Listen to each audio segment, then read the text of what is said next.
बजी है चंद सांसें या नबी तशरीफ ले आओ कि रस्ता तक रही है आपका बीमार की चौखट। अगर बेटी को बहुत खुश देखता है तब भी रो देता है। बाप अगर बेटी को गम में देखता है तब भी रो देता है। और बेटियों को भी खुदा ने यह जिगर दिया है कि अगर ससुराल में सितम होते हैं ना तो कभी बाप से उन जुल्मों का तस्करा बेटी नहीं करती। हाँ क्या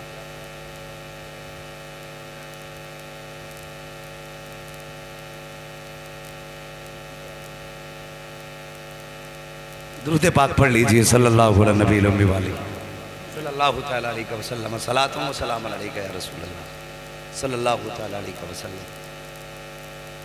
अगर फरमाइश कभी फिर पूरी कर लें तो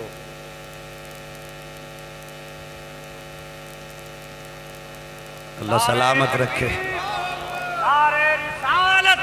उलमाए अहले सुन्नत मसलके आला हजरत हजरत अल्लामा मुफ्ती हम्माद साहब क़िबला हजरत अल्लामा मुफ्ती हम्माद साहब क़िबला नारे तकबीर नारे रिसालत। अल्लाह सलामत रखे। बस गौर करें, मुझे फरमाइश की गई है कि एक वाक़या मुझे बयान करना है। वह इंशाअल्लाह मैं कोशिश करूँगा, लेकिन थोड़ी सी मेरी बात सुन लें। नहीं, मुझे बड़ा लंबा सफ़र करना है भाई। हाँ नहीं, फिर सफ़र भी है, फिर थकन भी है, कई चीज़ें होती हैं, बिस्तर नहीं है। ज़रा मोहब्बत से कह दो या रसूल अल्लाह।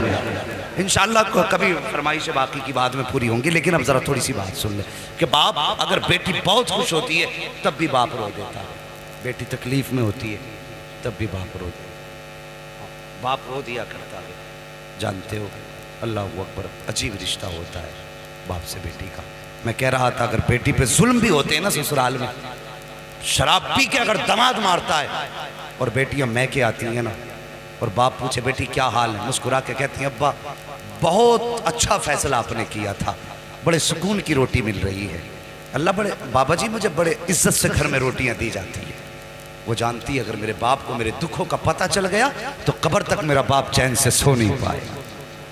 हाँ और खुदा रा किसी के बाप की आंखों का सुकून न छीनो। करेंगे ना इंशाअल्लाह इस बात पे अमल। किसी की बेटी को सताना मत। अगर चाहते हो तुम्हारी बेटी के नसीब अच्छे हों तो दूसरे की बेटी की इज्जत करना तुम्हारा काम है, और तुम्हारी बेटी को इज्जत देना ये फिर खुदा का काम। हाँ दूसरे की बेटी की इज्जत दो, अल्लाह तुम्हारी बेटी को इज्जत अता फरमाएगा। वो सरकार गरीब नवाज रहमतुल्लाह तआला अलैह आप जब भारत में तशरीफ़ लाए, हिंदुस्तान में तशरीफ़ लाई, अल्लाह अकबर, कोई जानता ना था। कोई कहता था बाबा है, कोई कहता है साधु है, कोई कहता था मजजूब है, कोई कहता है दीवाना है।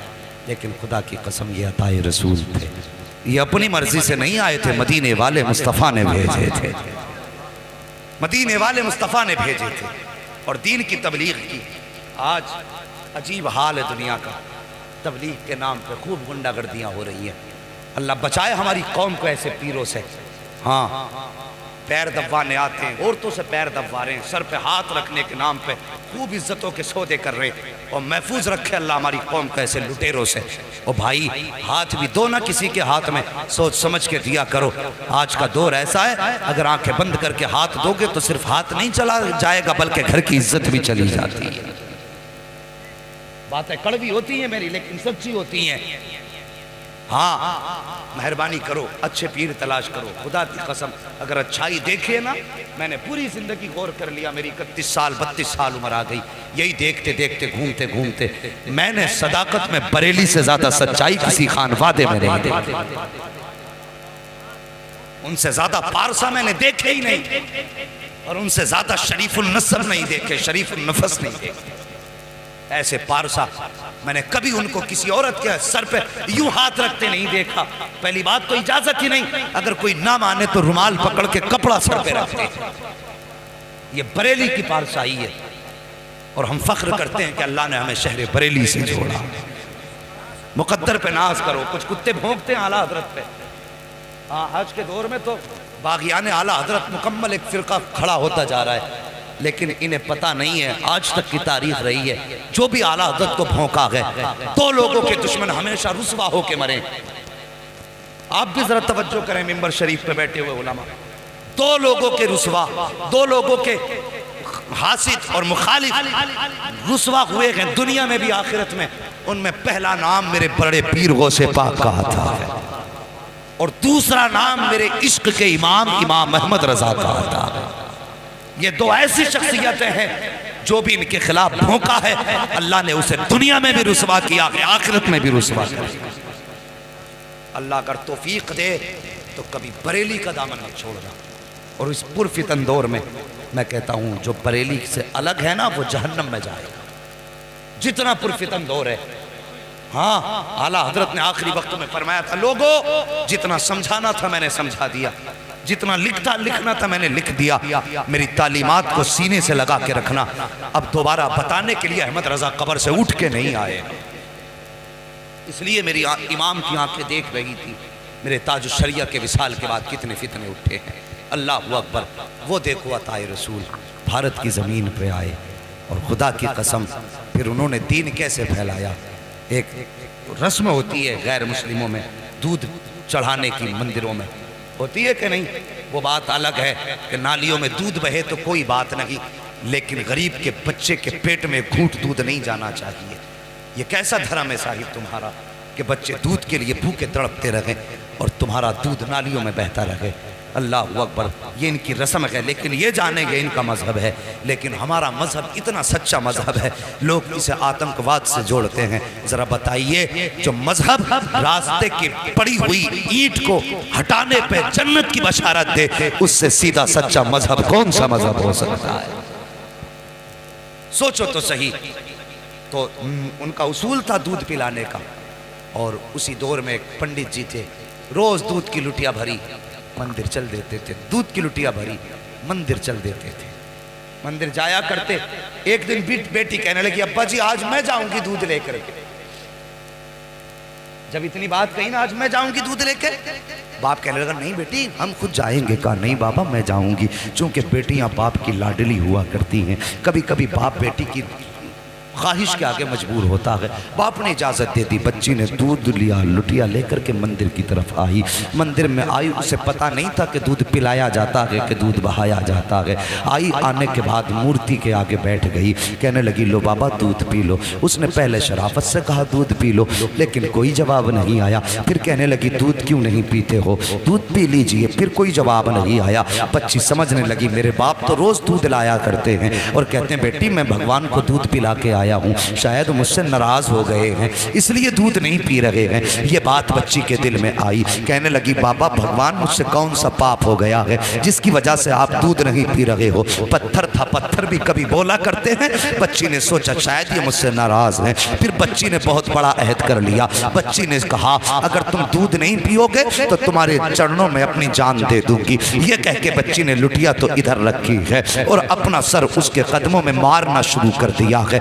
इस बेदर्दी के साथ उसने सर पटका कि माथे से खून बहना शुरू हो जाता है। जब बच्ची सर पटकती रही, रोती रही, उसी रास्ते से इत्तेफाक से गरीब नवाज का गुजर हो जाता है, अताए रसूल का गुजर होता है। जैसी गरीब नवाज ने बच्ची को रोते देखा, सर पटकते देखा, आप आए हैं। आने के बाद पेशानी की जगह अपनी हथेली रख दी है। जैसी हथेली आई है, बच्ची ने यूं सर उठाया, सादा से बाबा को देखा, देख के कहने लगी बाबा कौन हो। कहने लगे बेटी बता तो सही बात क्या है, ये अपने ऊपर जुल्म क्यों कर रही है। उसने कहा बाबा आप जाइए, ये मेरे भगवान का मामला है। मेरे गरीब नवाज ने फरमाया बेटी बता तो सही क्या मामला है, आखिर ये क्यों कर रही है। उसने कहा बाबा तुम क्या जानो, तुम तो मुसलमानों के धर्म गुरु हो, ये हमारे मजहब का मामला है। गरीब नवाज ने कहा बेटी बता तो सही बात क्या है। बच्ची कहने लगी सुनो बाबा अगर नहीं मानते हो तो सुनिए, मेरे बाप रोज दूध पिला के जाया करते हैं, लेकिन आज मैं दूध लेकर करके आई हूँ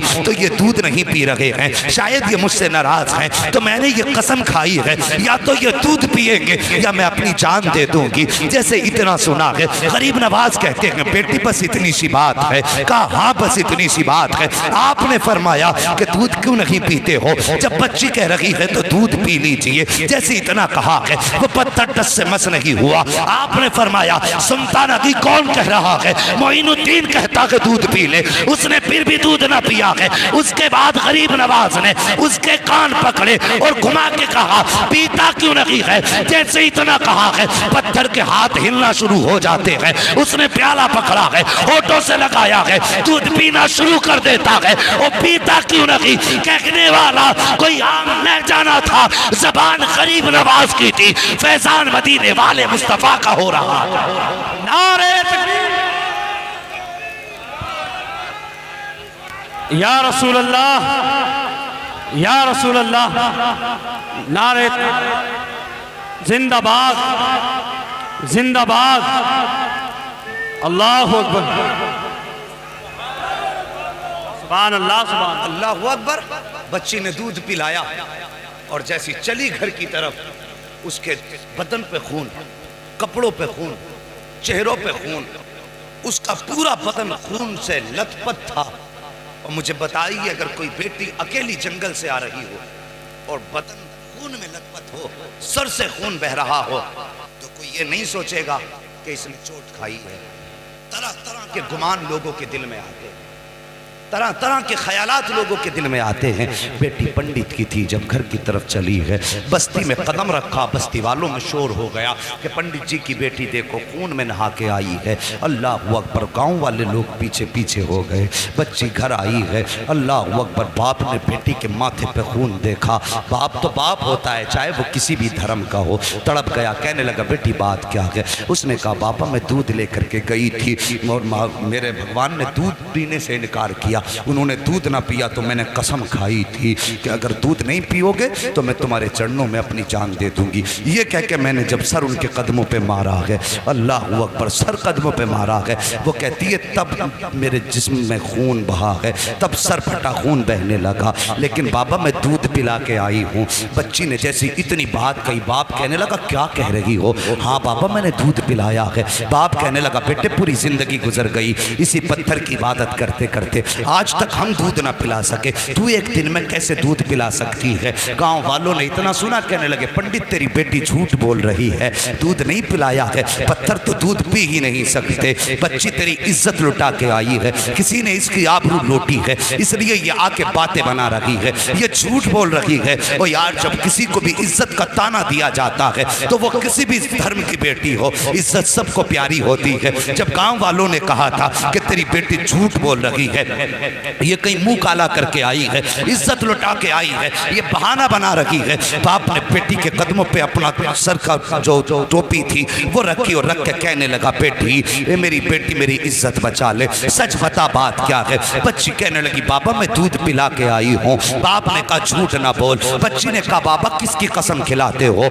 मैं सबकी कसम खाने तैयार हूँ, लेकिन सच यही है दूध पिला के आई हूँ। जब बेटी ने बात बात पे यही जवाब दिया, गाँव वाले कहने लगे पंडित जी अगर यही सच है, अगर आज इसने दूध पिलाया है तो फिर कल भी तो यही दूध पिला सकती है, कि चलिए कल हमारे सामने दूध पिलाए तब मानेंगे कि तुम्हारी बेटी सच्ची है। बाप ने बेटी का चेहरा देखा, कहा बेटी तेरा क्या फैसला है, क्या तू दूध पिलाने के लिए फिर से तैयार है। बच्ची ने कहा हाँ मैं तैयार हूँ। कहा ठीक है, दिन मुकर्रर हुआ, वक्त मुकर्रर हुआ, फिर से पूरा गाँव और ये बच्ची उसी मंदिर की तरफ चले हैं जहाँ बच्ची ने उसको दूध पिलाया था। जब उसी मंदिर के दरवाजे पे बच्ची गई है, जाने के बाद पूरा गांव तमाशाई है, बाप भी साथ में है। बच्ची ने जाके दूध का प्याला रखा और रखने के बाद फिर कहती है महाराज दूध पी लीजिए, मेरे भगवान दूध पी लीजिए, लेकिन वो फिर पत्थर है, दूध कैसे पिए। बच्ची ने जब कहा दूध पी लीजिए, पीते क्यों नहीं हो। गांव वालों ने कहा लगाया, कहा सुन पंडित हमने पहले ही कहा था तेरी बेटी झूठ बोल रही है, ये मुंह काला करके आई है इसलिए अपनी इज्जत बचा रही है। जब इतनी बात बच्ची ने सुनी है, बच्ची का दिल टूट जाता है। बच्ची की आंख में आंसू आए, लेकिन साथ ही गुस्सा भी आया। बच्ची जलाल में उठ के खड़ी हुई, तवज्जो करना, बच्ची जलाल में उठ के खड़ी हुई और कहने लगी दूध पीता है या कल वाले बाबा को बुलाना पड़ेगा, दूध पीता है या कल वाले बाबा को बुलाना पड़ेगा। जैसी इतनी बात बच्ची ने कही है, फिर उसने हाथ बढ़ाया है, दूध पीना शुरू कर दिया है। फिर जब पत्थर की मूर्ति ने दूध पी लिया है, कहने लगी बाबा देखो कल भी ऐसे ही दूध पिया था, आज भी दूध पी लिया है। बाप ने कहा बेटी ये बाबा कौन है बता तो सही, कल कौन आया था? बच्ची ने कहा बाबा मैं उसका नाम तो नहीं जानती हूँ, लेकिन इधर से आया था इधर गया था, पूरा गांव उस डगर पे निकल गया जिस पे गरीब नवाज गुजर के गए थे। एक दरख्त के नीचे जाके देखा मेरे गरीब नवाज बैठे हुए हैं। जाने के बाद कहा था बेटी यही बाबा है? कहा हाँ यही बाबा है। पंडित कदमों पे सर रख के कहता है महाराज तुम भगवान हो, जिसके कहने से पत्थर ने दूध पी लिया है।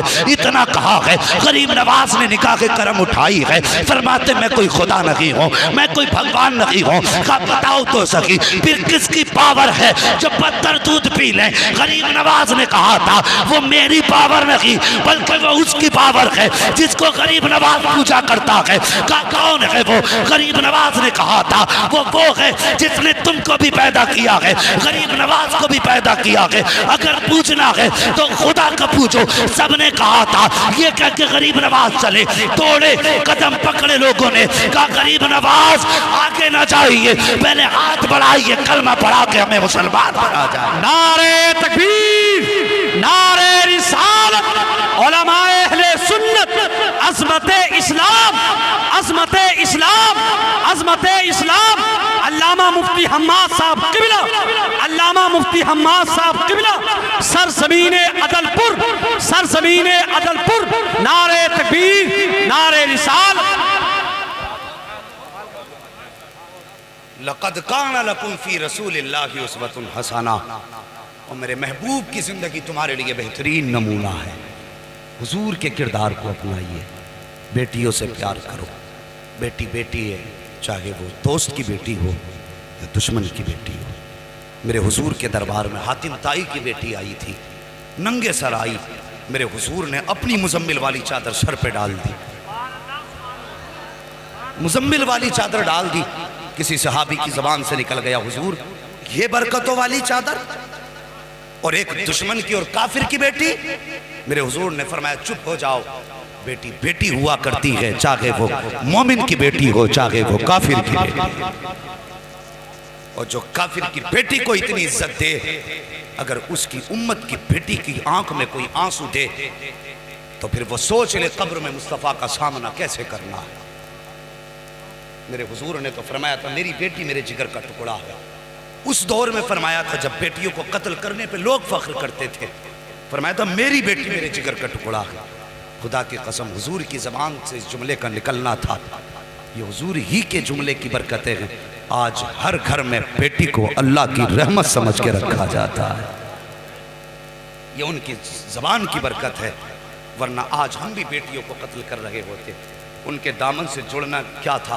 खुदा की कसम जो बेटियों को कत्ल करने में जिनके माथे पे पसीना नहीं आता था, जिस दिन से हुजूर का दामन थामा वो ज़मीन पे पैर फूंक के रखते थे और डरते थे कहीं हमारे पैर के नीचे चूंटी ना आ जाए।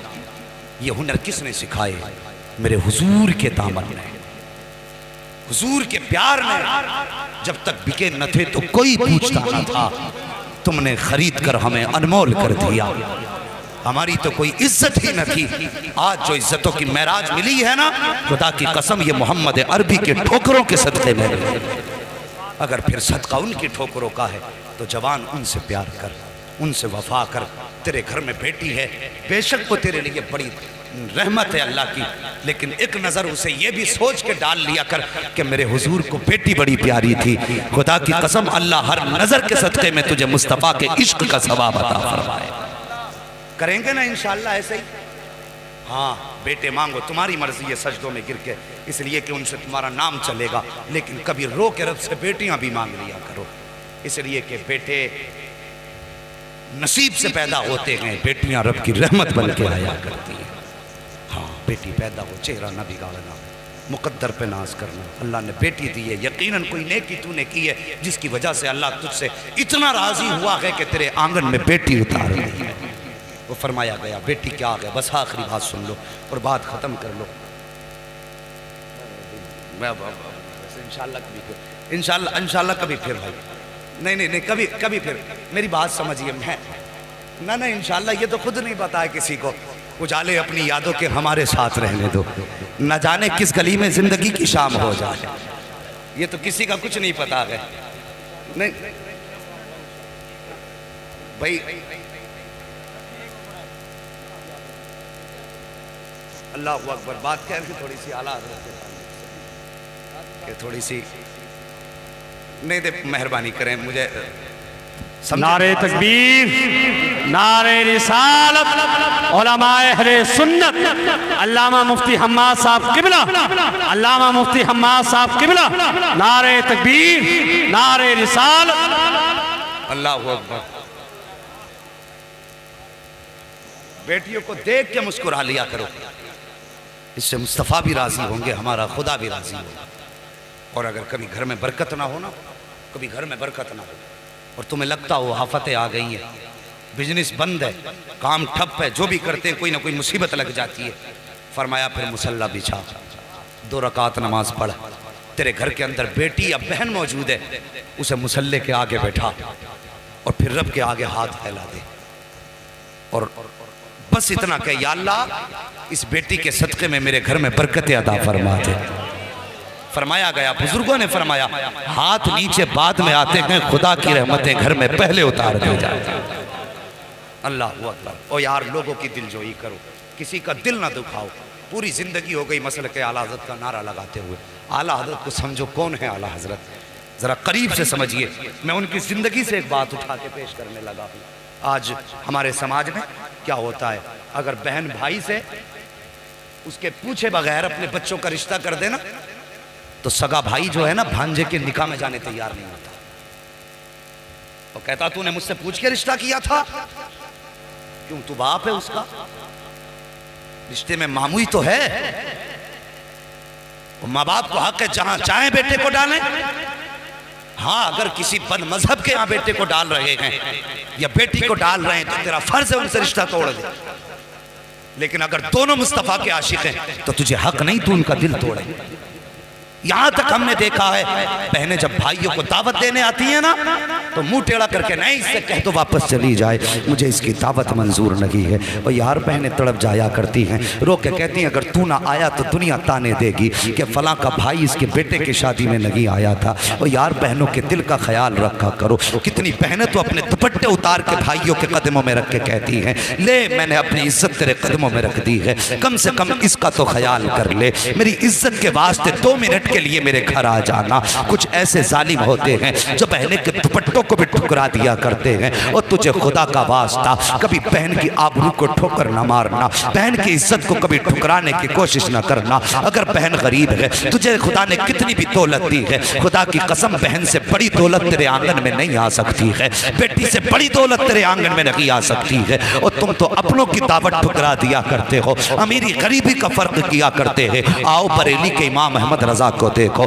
बरेली के ताजदार को देखो, इश्क के इमाम को देखो। खुदा की कसम पूरी जिंदगी नबी की अजमतों पे पहरा देते रहे इमाम अहमद रजा, पूरी जिंदगी नबी की अजमत की पासबानी करते रहे इमाम अहमद रजा, सुन्नियों के सीने तक इश्क की लो पहुंचाते रहे इमाम अहमद रजा। इमाम अहमद रजा किसी आम जात का नाम नहीं है, खुदा की कसम इमाम अहमद रजा हम सुन्नियों के पासबान का नाम है, हम सुन्नियों के ईमान के मुहाफिज का नाम अहमद रजा है, जिसने हमें अद-दौलतुल मक्किया दे करके इल्मे गैब की हिफाजत की है। उस जात का नाम अहमद रजा है, जिसने कंजुल ईमान दे करके हमारे अकीदे की हिफाजत की है। उस जात का नाम अहमद रजा है, जिसने लम्हा लम्हा गोशे गोशे पर अज़मत मुस्तफा की पासबानी करके हमारे ईमान की हिफाजत की है। उस जात का नाम अहमद रजा है। और बड़ी बात कहने लगा हो, जिसने हाथ पकड़ के हमें मुस्तफा से जोड़ा है, उसी जात का नाम इमाम अहमद रजा खान। नारे तकबीर, नारे रिसालत, उलमाए अहले सुन्नत, मसलके आला हजरत, मसलके आला हजरत अल्लामा मुफ्ती हम्माद साहब किबला, अल्लामा मुफ्ती हम्माद साहब किबला, नारे तकबीर, नारे निसाल। मुल्के सुखन की शाही तुमको रजा मुसल्लम, और जिस समत आ गए हो सिक्के बैठा दिए हैं। बड़ा आसान है आला हजरत पे भौंक लेना, बहुत आसान है उनके खिलाफ ये कल्लों को तेल लगा के जबड़े चला लेना। सुन इमाम अहमद रज़ा कौन है, खुदा की कसम इमाम अहमद रज़ा खान फाजिल बरेलवी के बारे में दुनिया जानती है कि वो चलते थे तो मुस्तफ़ा की अदा बन के चला करते थे, वो बोलते थे तो अदाए मुस्तफ़ा का तेवर बन के बोला करते थे, वो सोते थे तो लफ्ज़ मोहम्मद बन के सोया करते थे, वो जागते थे तो आँख खुलने के बाद सबसे पहले ये सोचते थे हुजूर बिस्तर से कैसे उठा करते थे। ओ यार, जिसने सारी जिंदगी नबी के इश्क में कुर्बान कर दी, वो इमाम जिस दिन से पैदा हुआ और जब तक कब्र में पहुंचा सारी जिंदगी नबी नबी के चिराग उसके दिल में चलते रहे। खुदा की कसम उस इमाम को जरा करीब से देखिए, जिंदगी के आखिरी अय्याम आए हैं इमाम अहमद रजा के, तबीयत खराब चल रही है, परहेज का खाना खा रहे हैं, एक दिन बैठे हुए हैं और आपके साथ आपके शागिर्द बैठे हुए हैं। इतने में एक बच्चा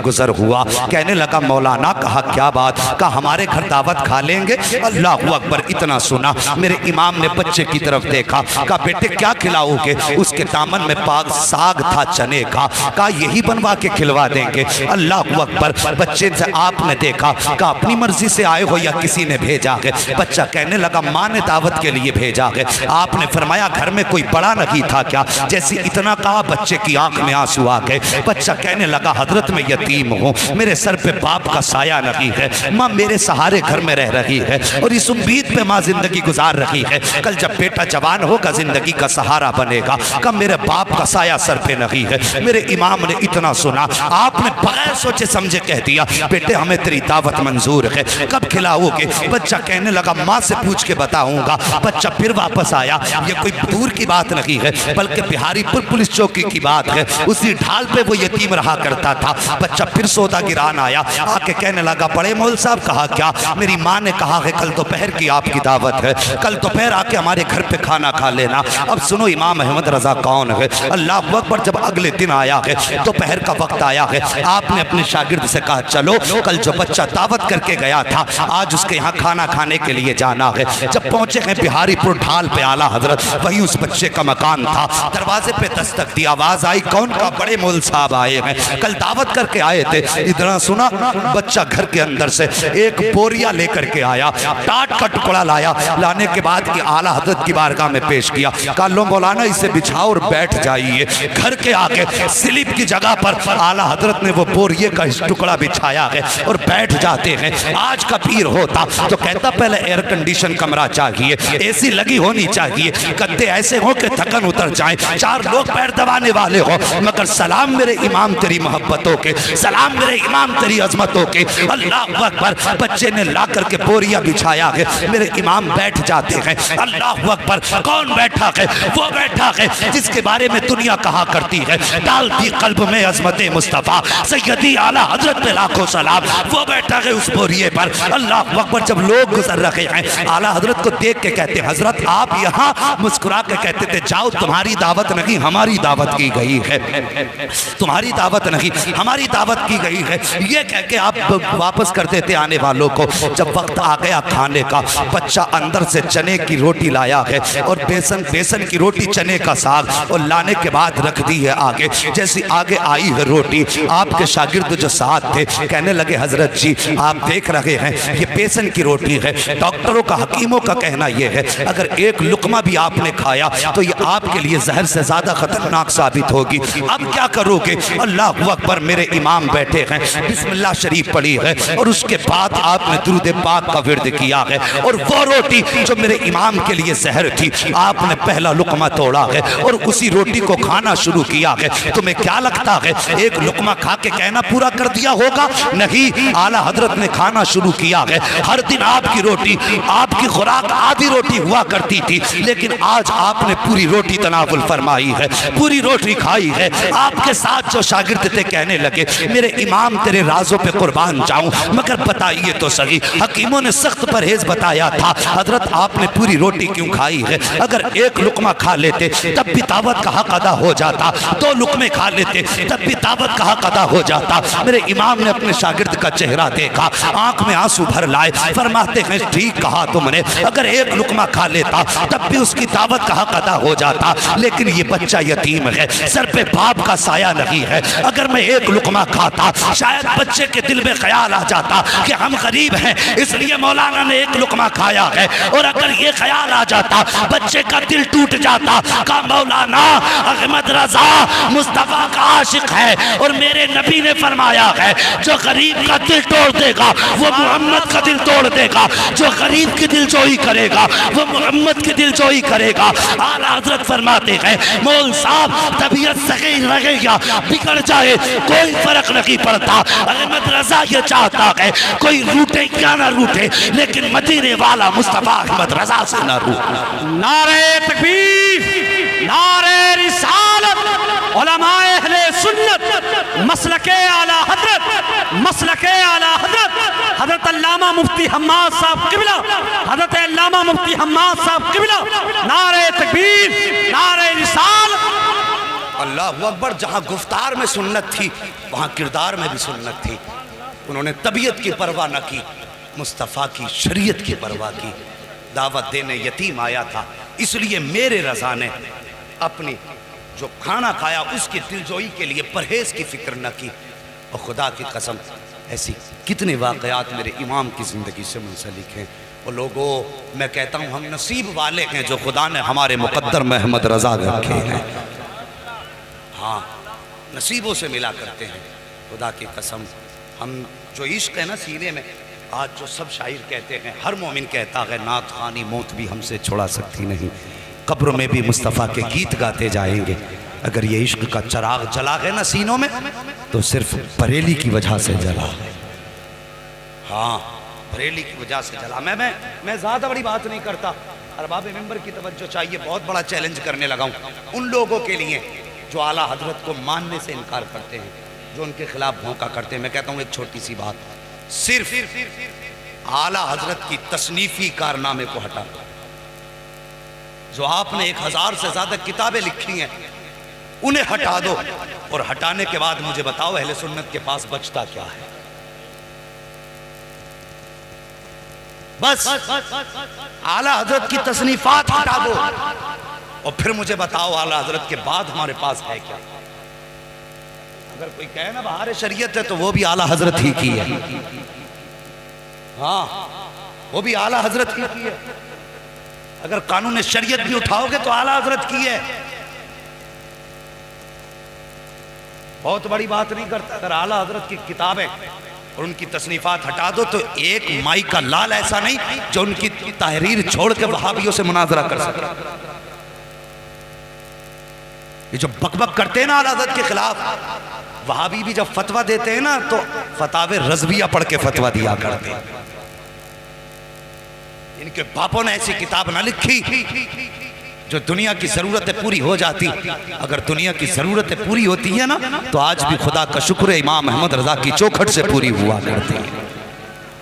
तो हम मुकद्दर पे नाज ना करें, खुदा ने हमें इमाम अहमद रज़ा जैसी दौलत अता फरमाई है। हाँ, जवानों आला हजरत से भी प्यार करो। और हम सिर्फ आला हजरत से इसलिए प्यार करते हैं कि आला हजरत ने हमारा हाथ पकड़ के मुस्तफ़ा के कदमों तक पहुँचाया है। हाँ, ये उनका एहसान है हम पर। बस अल्लाह करीम मेरे बोलने में आमदन साहब लफ्ज़न जो लफ्ज़ें ख़ताएँ हुई हों, मौला करीम उन ख़ताओं को माफ़ फरमा दे। हाँ, और मैं बात कह दूँ, जब कोई गुनाह सरी ही हो जाता है तो फिर उस गुनाह का इजहार करके तौबा लाजिम होती है। हाँ, अभी एक साहिब की ज़बान से जुमला निकल गया था कि हम अगर नेकी भी करते हैं तो अल्लाह की मर्ज़ी से, और गुनाह भी करते हैं तो अल्लाह की मर्ज़ी से। हाँ, गुनाह भी करते हैं तो अल्लाह की मर्ज़ी से। ये जुमला गलत है, तौबा लाजिम है। इसलिए कि अगर हम नेकियां करते हैं तो अल्लाह की तौफीक से, और गुनाह अगर करते हैं तो अपने नफ्स की वजह से।